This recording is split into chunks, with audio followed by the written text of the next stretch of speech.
For at least the last few decades, presidential nomination conventions have been extravagant displays of party unity, featuring speakers, mostly current and former candidates and office holders, but sometimes celebrities and people selected by the parties to tell their personal stories. But there's also music, highly produced videos, signs, hats, costumes, buttons, and of course, lots of balloons at the end. And at those conventions, the parties set a tone and debut the messages that they'll use in the upcoming campaign. I talked with political science professor David Cohen, who directs the Applied Politics program at the University of Akron's Bliss Institute, about what he heard and saw from the Republican National Convention in July and the Democratic National Convention this past week. The Republican convention started with former President Trump coming out of an assassination attempt. There were certainly references to that at the RNC. But there was a huge change after that convention when President Biden, who Republicans had spent their convention attacking and criticizing, dropped out of the race. Vice President Kamala Harris became the nominee and essentially had to reintroduce herself. Did the DNC essentially wipe out all the messaging from the RNC? Well, certainly the change at the top wiped out almost all the messaging from the RNC. And it's really interesting watching both conventions. The tone of both conventions is so very different. The RNC, very much, right on the heels of the assassination attempt, very bleak, kind of dark. You got the people holding up the mass deportation signs. There was a lot of a lot of fear mongering, and I think the Democrats saw this, and even though they spent a lot of time criticizing Donald Trump and his 4 years in office, I think they've tried really hard to have a very positive, looking forward message, and it really is. You couldn't have two more starkly different conventions and the messaging that's coming out of them both. And that change really, I think, threw off the Trump campaign, and shockingly, they weren't ready for that, even after the June presidential debate. I think that there were some people who had seen President Biden's campaign as being kind of in that dark, saving America area as Republicans had. So this change really seemed pretty obvious. I mean, you had the RNC themes of make America wealthy once again, make America safe once again, make America strong once again, make America great once again. Those were the nightly themes.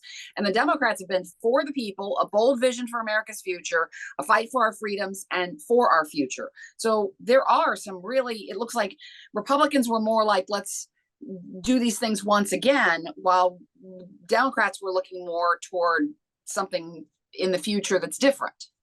Well, yeah, and that has been part of the messaging coming out of the Democratic Party, and especially the Harris-Walz campaign, which is we're not going back.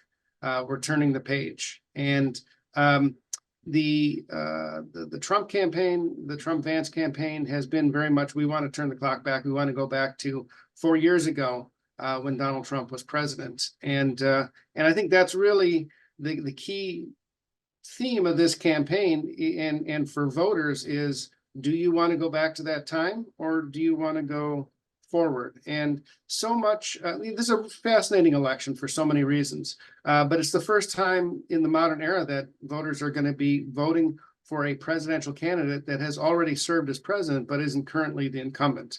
And so there's some retrospective voting there, which always happens when you have an incumbent president in office that is running for re-election. You don't have that in this case, but you have somebody that's already served. So in essence, it's retrospective voting. And, people have to ask themselves, do we want to go back to the Trump years, or do we want to go forward into the future with a younger candidate with a more positive message?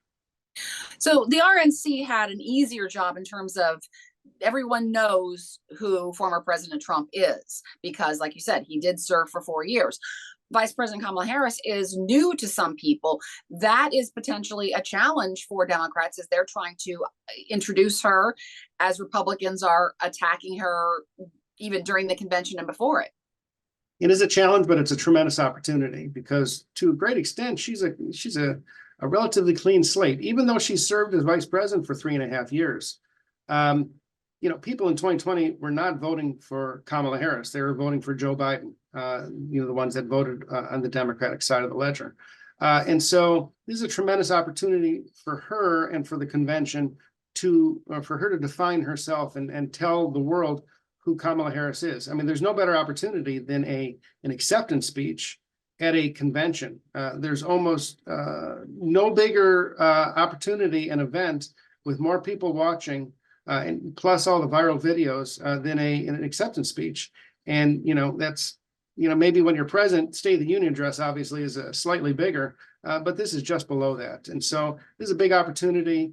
And it's interesting because she had a lot of negatives in terms of polling coming into the very moment that the switch was made.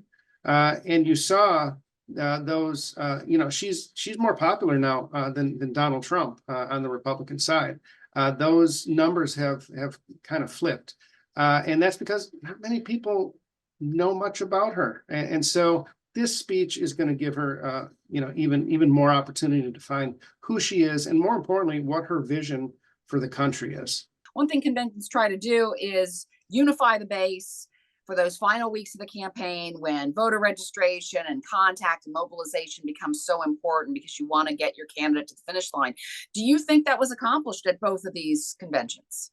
Yeah, I think the Republican convention certainly solidified the base. I don't think, though, that they broadened the tent, which is a huge challenge, because if you're going to run just a base election, you've got to make sure that your base comes out in record numbers. I'm not seeing that kind of enthusiasm on that side. I know that Trump's base is pretty enthusiastic, but it's pretty small too. You have to include disaffected Republicans, maybe those Nikki Haley voters. You have to include independents, and you have to get them to come back, after they left in 2020.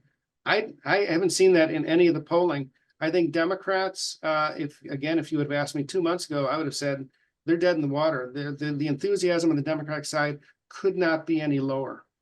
That's completely changed. I think the Democrats have all the momentum. They've got the enthusiasm. I think you're seeing it in voter registration numbers, in volunteer numbers, in the size of the rallies that they're able to put together at the very last minute. I think the momentum definitely is on the Democratic side.